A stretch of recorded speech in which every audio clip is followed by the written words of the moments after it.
I can read another text from the Xenotext. This is kind of another nightmare from the book. It's basically a list of nightmares. This is a work entitled The Extremophile, and it's about the badassness of poetry, or at least the presumed badassness. The Extremophile. Astronauts fear it. Biologists fear it. It is not human. It lives in isolation. It grows in complete darkness. It derives no energy from the sun. It feeds on asbestos. It feeds on concrete. It inhabits a seam of gold on level 104 of the Muppeneng mine in Johannesburg. It lives in alkaline lakelets full of arsenic. It grows in lagoons of boiling asphalt. It thrives in a deadly miasma of hydrogen sulfide. It breathes iron. It breathes rust. It needs no oxygen to live. It can survive for a decade without water. It can withstand temperatures of 323 degrees Kelvin, hot enough to melt rubidium. It can sleep for 100 millennia inside a crystal of salt buried in Death Valley. It does not die in the hellish infernos at the Stadtbibliothek during the firebombing of Dresden. It does not burn when exposed to ultraviolet rays. It does not reproduce via the use of DNA. It breeds unseen inside canisters of hairspray. It feeds on polyethylene. It feeds on hydrocarbons. It inhabits caustic geysers of steam near the Grand Prismatic Spring in Yellowstone National Park. It thrives in the acidic runoff from heavy metal mines depleted of their zinc. It abides in the shallows of the Dead Sea. It breathes methane. It can withstand temperatures of 333 degrees Kelvin, hot enough to melt phosphorus. It resides in a fumarole of scalding seawater deep in the Bad Hill fathoms of the mid-Atlantic ridge.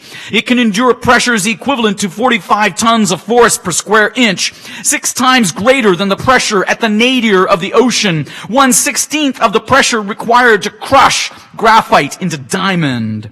It lives in the muck at the bottom of the Mariana Trench. It is ideally adapted to devour the wreck of the Titanic. It does not die during its own immolation in the Nazi bonfires at the Orpenplatz in Berlin. It eats jet fuel. It feeds on nylon byproducts. It feeds on stainless steel. It inhabits an extinct volcano in the Zurich waste of the Atacama Desert, where the rain falls only once per century. It dwells in a tide pool of battery acid. It blooms in a barren salina 10 times saltier than the sea. It breathes hydrogen. It resides inside micropores of super-dense granite crushed down 3,000 meters below the bedrock of the earth. It can withstand temperatures of 343 degrees Kelvin, hotter than the flashpoint of aerosolized kerosene. It is ideally adapted to devour the rubber tubing in the engines of the F-22 Raptor. It does not die in the explosion that disintegrates the Space Shuttle Columbia during orbital re-entry. It does not die among the tornadoes of hellfire raging unchecked in the oil fields of Kuwait during the Persian Gulf War. It gorges on plumes of petroleum venting from the wellhead of the deep water horizon. It eats arsenic. It eats uranium. It resides inside the core of reactor number 4 at Chernobyl. It thrives in the topsoil of battlefields contaminated with toxic doses of lead. It thrives in hydrochloric acid. It can withstand temperatures of 373 degrees Kelvin, hot enough to boil the water in its own cells. It is ideally adapted to dwell inside the steel drums of radioactive waste, now entombed at the Yucca Mountain repository. It lives in the stratosphere. It can survive exposure to the vacuum of outer space. It can survive the effects of G-forces more than 2,000 times greater than the surface gravity of the Earth.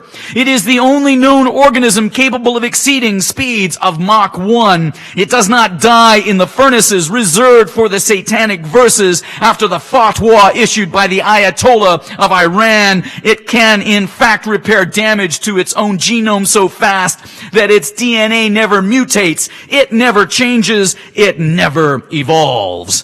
It devours plutonium. It can endure long-term exposure to acids that eat away at human flesh. It can withstand temperatures of 383 degrees Kelvin, hotter than the polar zones on the planet Mercury. It can inhabit and hibernate for 500 millennia in the core of a snowflake deep beneath the permafrost of Siberia. It awaits discovery in the abyssal fathoms of Lake Vostok, 4,000 meters below the ice of Antarctica. It survives direct immersion in liquid nitrogen. It survives 1,000 times the dosage of gamma radiation that can instantly kill a human being. It is ideally adapted to eat hot graphite in the ruins of Unit 2 at 3 Mile Island. It resides on the surface of a heat shield in the clean room at the Jet Propulsion Laboratory. It is fossilized inside the Murchison meteorite. It does not die in the conflagration during the collapse of the World Trade Center. It does not die in the crucibles of Treblinka. It resides inside a soda lake whose pH level equals the alkalinity of lye. It can survive superheated blasts of steam for 10 hours inside autoclaves used to disinfect surgical scalpels. It can withstand temperatures of 393 degrees Kelvin, hot enough to melt sulfur. It can lie dormant for 40 million years, hibernating inside the gut of a honeybee, shrouded in a jewel of amber. It evades its predators by hiding in the firmware of the Intel Pentium 3 microchip. It propagates itself through the use of networked computers. It can pass itself off as a thought inside the human brain. It can survive direct blasts of cosmic rays from solar flares. It is, in fact, the only known organism to survive being shot point blank by the proton beam in a U-70 synchrotron. It does not die in the incineration of Hiroshima. It does not die in the planetary firestorm after the impact of the Chicxulub meteor. It does not die. It survives. It persists. It resides inside the robot scoop of the Viking 1 lander during tests for perchlorates on Mars. It can live through exposure to supercoolant temperatures at the brink of absolute zero.